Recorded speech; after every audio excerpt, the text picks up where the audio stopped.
माधवनगरात Christian धर्मीयांच्या स्मशानभूमीची मोडतोड. माधवनगर येथील शनिवार पेठेतील ख्रिश्चन धर्मीयांसाठी असलेल्या स्मशानभूमीचे कंपाऊंड पाडण्यात आले असून संजयनगर पोलिसांमध्ये एका व्यक्तीविरोधात तक्रार देण्यात आली आहे. या तक्रारीचे पोलिसांकडून चौकशी सुरू आहे. माजी ग्रामपंचायत सदस्य सेंट पॉल चर्च वडील विलास शिंदे आणि अन्य ख्रिश्चन धर्मीय लोकांनी याबाबत संजयनगर पोलिसात तक्रार दिली आहे. तक्रारीत म्हटलं आहे की सन 2001मध्ये ग्रामपंचायतीने ख्रिश्चन धर्मीयांच्या दफनविधीसाठी जागा दिली होती. तेव्हापासून गावातील ख्रिश्चन धर्मीय लोक येथेच दफनविधीचा कार्यक्रम करीत आले आहेत.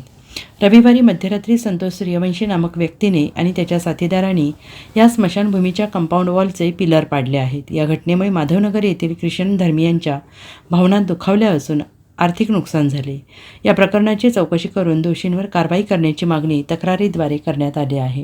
ख्रिश्चन समाजाची दफनविधी आहे. त्या दफनविधीचं काम चालू होतं आणि ते संतोष सूर्यवंशी या नामक व्यक्तीने हे पाडलं गेलेलं आहे. पण ऑलरेडी या संतोष सूर्यवंशी आपण वेळोवेळी काही तक्रार असता आपण त्यांची विचारपूस आपण चाललेली व्यवस्थित प्रकारे त्यांच्याशी बोलणं करून चाललेलं. पण आज हा त्यांनी आगाऊपणा केलेला आहे आणि समस्त ख्रिश्चन समाजाच्या भावना दुखवल्या गेलेल्या आहेत. त्यामुळे त्या व्यक्तीवर योग्य ती कारवाई करण्यात यावी.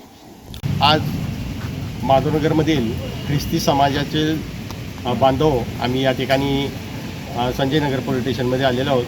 माधवनगरमध्ये ख्रिस्ती समाजाची दफनभूमी आहे आणि दफनभूमीला जे संरक्षक भिंत आहे त्याची तोडफोड झाल्याबद्दल तक्रार अर्ज देण्यासाठी आम्ही या ठिकाणी संजयनगर पोलीस स्टेशनमध्ये आलेलं साहेबांच्याकडे अर्ज दिलेला आहे.